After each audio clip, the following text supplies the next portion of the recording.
Great question. So Anna's asking why some of her seeds have germinated while others have not. So that's a great question. That has a variety of answers, but the biggest one is time.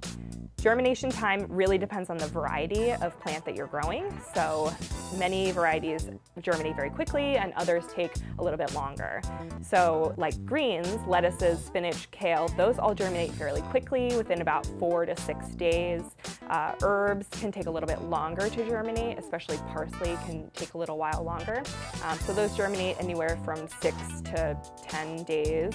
And fruiting plants, those can take a little bit longer, but they also have a pretty wide variety of germination times as well. So those can germinate anywhere between 5 and 12 to 14 days, depending on the variety.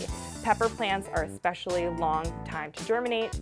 So those are especially heat sensitive as well, or temperature sensitive.